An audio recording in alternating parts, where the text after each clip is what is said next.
having a life scholarship and being able to afford to go to college made me feel inspired to go.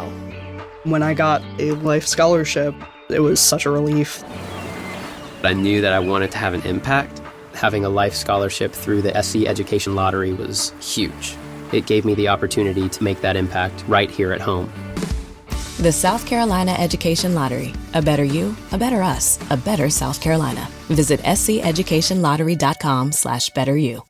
Message and data rates may apply. Reply stop to opt out. Consult a doctor prior to use. You look amazing. What have you been doing? You've heard of Ozempic, Wegovy, and other GLP-1 medications, right? Well, if you qualify, Zelty providers can prescribe semaglutide, the same active ingredient, at up to 90% less without insurance. Done all online. No wait at the doctor's office or pharmacy? No wait. Zelty can ship the same active ingredients as other expensive GLP-1s to your door.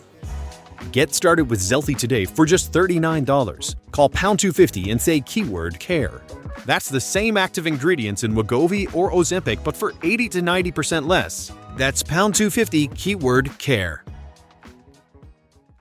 Okay, so welcome to another deep dive. Today we are going to be tackling the career of Joe Flacco, and particularly his kind of strange connection with the Cleveland Browns. Yeah, definitely. I mean, it's a story that has a couple of different chapters to it. And, we had that report come through really sort of mapping it all out. So it feels like the perfect time to break it all down. Yeah, and we talk about reports and sources, but really, what we're trying to do here is get beyond just like the timeline of what happened and actually figure out why it's interesting. Right, exactly. Like connecting the dots between Flacco's journey and the Browns, and then, maybe even zooming out to the bigger picture of quarterbacking in the NFL. Yeah, okay, so let's start with Joe Flacco himself. The report reminds us he was born January 16th, 1985, which, makes his age something we can't ignore when we talk about where he's at in his career. Yeah, right. And then it takes us back to his college days at the University of Delaware. Mm-hmm. When you look at that early part of his story, what kind of jumps out at you? Like, were there any hints of the player he would become? Well, I think even back then what's interesting is you saw the potential. Like, he had this cannon for an arm. He could make these throws that, not many guys could. And even though college is a different ballgame, there were moments where you saw that leadership, like that command of the huddle that you got to have as an NFL quarterback. Right. And I mean, that potential obviously is what gets you drafted in the first round, which is exactly what happened. The Ravens took him in 2008, and then he's there for 11 seasons. Yeah. Almost a decade. Like a cornerstone of that franchise. Mm-hmm. They're in the playoffs a bunch during that time. And of course, there's the Super Bowl XL7 win in 2013, right, where he's the MVP. Big moment for him. When you think back to that whole Ravens era beyond just the Super Bowl, what really defined Joe Flacco during those years? I think, aside from that obvious peak, the Super Bowl is the resilience. You're playing in the AFC North. That's a tough division. And he was facing pressure, both literally from the defenses he was going up against, but also that pressure to live up to expectations. And I think he had this ability to bounce back. Even after a tough loss, he could come back and deliver in those clutch moments. And, you always had to account for that arm. That strong arm was always a threat.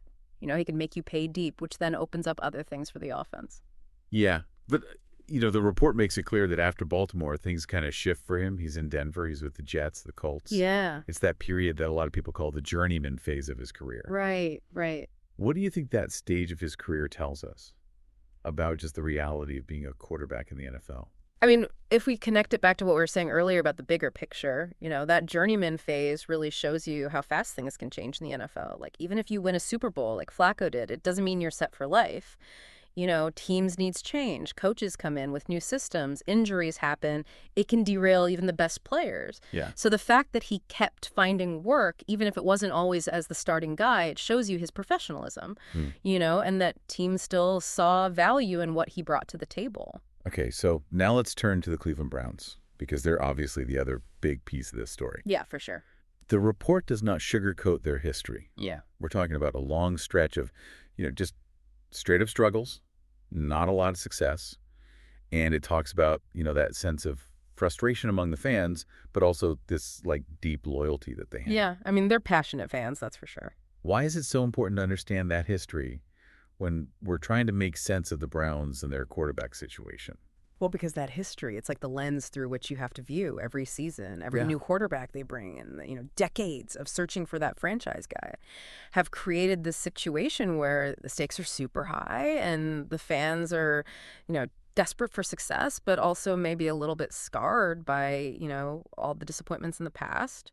So any quarterback that goes to Cleveland, they're stepping into that pressure cooker, that intense scrutiny. Yeah, and the report points out that they've been trying to change that narrative. They've made big moves, brought in players, changed coaches, the front office. But it does always seem to come back to the quarterback position in Cleveland. Feels like they've been looking for that answer for so long. Yeah, and I think this really highlights how important the quarterback position is in the NFL. A team can have talent in other spots, but if you don't have that consistent high-level play from your quarterback, it's almost impossible to be successful year after year. So the fact that the Browns have been searching for so long, despite all the different things they've tried, it just shows you how hard it is to find and develop that true franchise quarterback. It's about talent, sure, but it's also about fit with the system, the coaching, and sometimes you just need a little bit of luck, too. Yeah, totally. So that brings us to the heart of this deep dive, right? Joe Flacco and the Browns. It's a two-part story, as the report calls it. So let's start with that first stint in 2023. Now, the circumstances were pretty unusual. He signed mid-season because they've got all these quarterback injuries. Yeah, it was not part of the plan. He wasn't even on the roster when the season started, and all of a sudden he's the guy leading the offense. Crazy, right?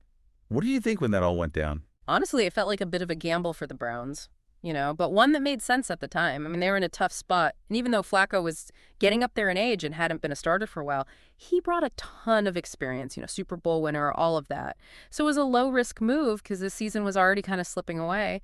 And he at least offered some stability, some experience. Yeah, and he goes out and plays surprisingly well. Yeah. I mean, the report really emphasizes that, big wins, helping them make that late playoff push. Yeah. It even talks about how his experience and leadership, really seemed to calm the team down, and the fans really took to him during that run.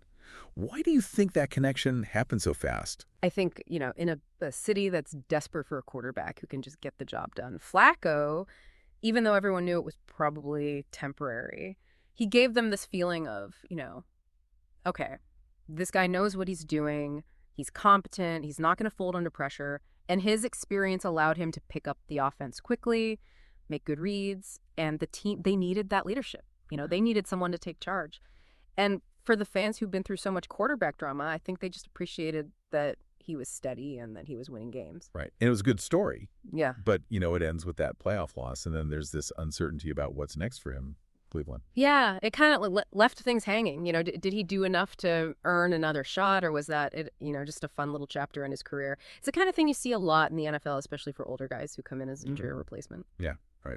So let's talk about that bigger quarterback story in Cleveland, because the report reminds us that this has been a constant issue for them. That they've invested a ton in trying to find and develop quarterbacks, but that consistent success, it just hasn't happened yet. It's been tough. Why do you think they've struggled so much to solve this? I think it's a few things, honestly.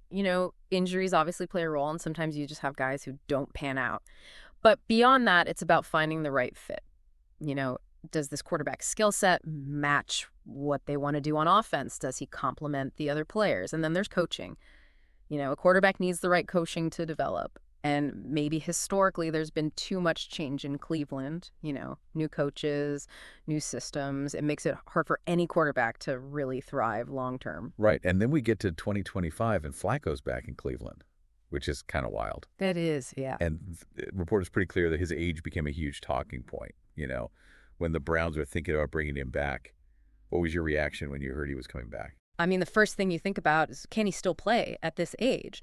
Experience is great, but the NFL is a young man's game. It's physically demanding. So the conversation becomes less about, is he the starter, and more about what role can he realistically fill and how much can he actually contribute? Yeah. And the report lays out their reasoning.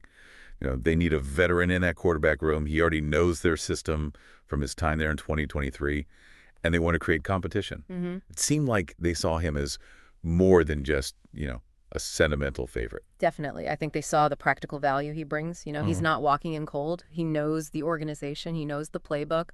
That makes things easier for everyone. And in a league where every little edge matters, having a backup who can step in and not miss a beat, that's huge. And the reaction to his return was mixed. You know, some people were like, what are they doing? He's too old. Right. And others were pointing to his experience and leadership. What do you think those different opinions tell us about how teams and fans think about veteran quarterbacks in today's NFL? I think it's a reflection of this constant risk-reward calculation that teams are making. You know, veteran quarterbacks, they bring knowledge, they have a track record, but there's always that question about whether their body can keep up. So you're always weighing that potential for experience and stability against the excitement of a young guy, you know, someone who might have more upside in the long run. So as we look ahead to this season, 2025, what do you think Flacco's role is going to be with the Browns? The report throws out a few ideas, you know, mentor to the younger guys, reliable backup, maybe even competing for the starting job. Which of those feels most likely to you or maybe most valuable to the Browns? I think the most immediate impact you can have is as that veteran presence, you know, that mentor in the quarterback room. He's been through it all, and he can teach those younger guys so much about reading defenses, handling the pressure, you know, the mental side of the game. And as a backup, he's a solid option. You know, if someone goes down, he can step in and manage the game. Now, as far as competing for the starting job, I mean, it's possible, but I think his main value is in providing that stability, that experience in the quarterback room. And the report even mentions, you know, the impact he could have beyond just what happens on the field, talking about his experience, his football IQ. You know, that can really benefit the whole team, can it? And absolutely. It's not just about physical talent. It's about understanding the game, the little things that make a difference. And a guy like Flacco can help younger players see those things, prepare them for the mental challenges of the NFL, and, you know, just show them what it takes to be a pro. That kind of influence can really lift the entire team. So let's zoom out a bit like the report does and talk about the NFL as a whole. It makes a point about how important the quarterback position is, you know, if you want to win, and the huge investments that teams make to get that right. Yeah, no doubt. It also points out how guys like Flacco, you know, even as veterans, they could still be really valuable. It really makes you think about, you know, the arc of a quarterback's career in this league. It does. You know, the NFL is always looking for that next young star, but they also recognize the value of experience. You know, those veteran guys can be so important for bridging the gap, providing leadership when a team is going through changes, and sometimes they can still surprise you with how well they can play. So yeah, their experience is a huge asset in a league where, you know, everything happens so fast and the pressure is always on. Yeah, and, you know, the report also mentions how teams are always trying to build competitive rosters through the draft, through free agency trades. It's this whole complicated puzzle. Right. It's never just about one player, is it? No, it's not. It's like you're trying to build this machine and all the pieces have to work together. You know, the quarterback is obviously a key part, maybe the most important, but you need the offensive line, the defense, the special teams, the coaches. Everyone has to be on the same page.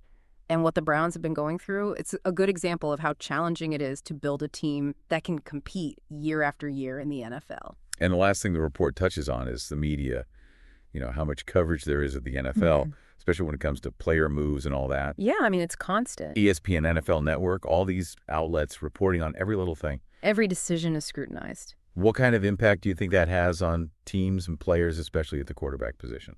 I think it adds this whole other layer of pressure. You know, the quarterback especially becomes the center of attention. Every throw, every decision is analyzed, debated.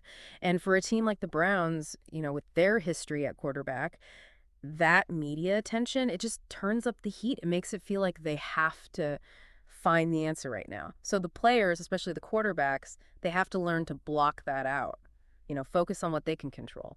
Okay, so to kind of wrap up our deep dive here, it's pretty clear from this report that Joe Flacco's career is a testament to, you know, just how tough he is, how much he's persevered in a really demanding league. Yeah, I mean, he's had a long career. And his connection to the Browns, you know, that unexpected run in 2023 and then coming back in 2025. Yeah. It's a pretty good reflection of how they've been trying to find that stability at quarterback. Yeah, the Flacco story is like a microcosm of the Browns quarterback story in a way. And the fact that we're even talking about his age now, it just adds another layer to this whole thing. Right, it's another chapter in the book. So for everyone listening, you know, think about this. NFL teams, they're always trying to find that balance between investing in young quarterbacks for the future and getting the most out of these veterans like Joe Flacco who still have something to offer. What do you think is the most important thing for a team that's trying to win consistently at the quarterback position? It's a question worth thinking about. Thanks for joining us for this deep dive. Yeah, thanks for having me. Breaking news from the stadium tonight as an anonymous fan foot the bill for 55,000 hot dogs, bringing that sweet tubed meat to everyone in attendance. Free dogs! Yeah! 55,000 hot dogs? What does that even cost? While the identity of this Frankfurter philanthropist remains anonymous, their all-beefy generosity will go down in history. The new Mega Millions. More to win means more to give. How you spend it is up to you. Yeah! For game odds and details, visit sceducationlottery.com. We interrupt this program to bring you an important Wayfair message. Wayfair's got style tips for every home. This is Styles McKenzie helping you make those rooms sing. Today's style tip. When it comes to making a statement, treat bold patterns like neutrals. Go wild, like an untamed animal print area rug under a rustic farmhouse table from Wayfair.com. Fierce. This has been your Wayfair style tip to keep those interiors superior. Wayfair, every style, every home. Ready to make a real impact every day? Join the Active Day Home Care team and help clients maintain their independence in the comfort of their own homes. Make a difference in someone's life as you provide essential daily assistance and protect their health and happiness. Earn up to $20 an hour and enjoy additional perks like optional daily pay, 401k, paid time off, ongoing educational training, and more. Join a team that values care, compassion, and your professional growth. Visit activeday.com to apply.